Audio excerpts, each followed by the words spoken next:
This is Morgan's story. Morgan just turned 6 years old, and from a photograph, she would seem like a typical 6-year-old girl, missing front teeth and a goofy smile and laughing at totally inappropriate times. But when you meet Morgan, you realize that she's anything but typical. To us, she's always just been Bitsy. And where did she get such a unique nickname? Well, when Morgan was born, she was full term, but she was less than 5 pounds. And because she was so tiny, we started to call her Bitsy, and it stuck. What we didn't know is that her small size suggested a bigger issue. The next month, Morgan began to seize. The first day we noticed an episode, there was just one.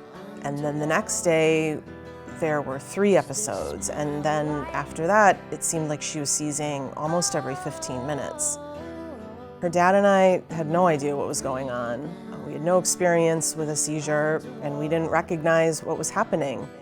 When we described the attacks to her doctor, they diagnosed her with acid reflux, and they sent us home with an antacid. The episodes continued, and when we returned 3 days later with video of the attacks, I'll never forget the look in his eyes as he took a breath and told us that he believed that the events were seizures. He told us we needed to take Morgan straight to an emergency room, and it seemed like we never left. The next 3 months were a blur as we tried to find a drug to stop her seizures. None of them seemed to work. At 6 months old, we learned that Morgan was born with a large genetic abnormality. The diagnosis involves a gene called SCN1A. This is a gene that is consistent with a diagnosis of Dravet syndrome.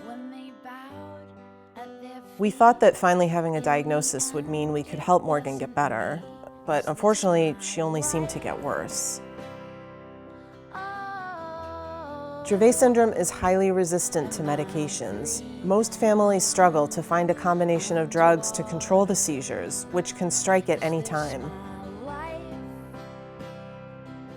The constant care required for someone suffering from Dravet syndrome can severely impact the patient's and the family's quality of life. Patients with Dravet syndrome face a 15 to 20% mortality rate due to SUDEP, prolonged seizures, seizure-related accidents such as drowning, and infections. You may think that our story is unique, but Morgan is just one of thousands of children living with Dravet syndrome, and they each have their unique story to tell.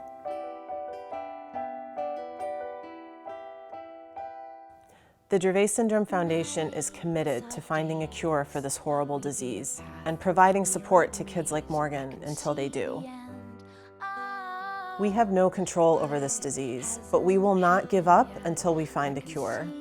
Our story with Dravet syndrome has just begun. But it hasn't happened yet.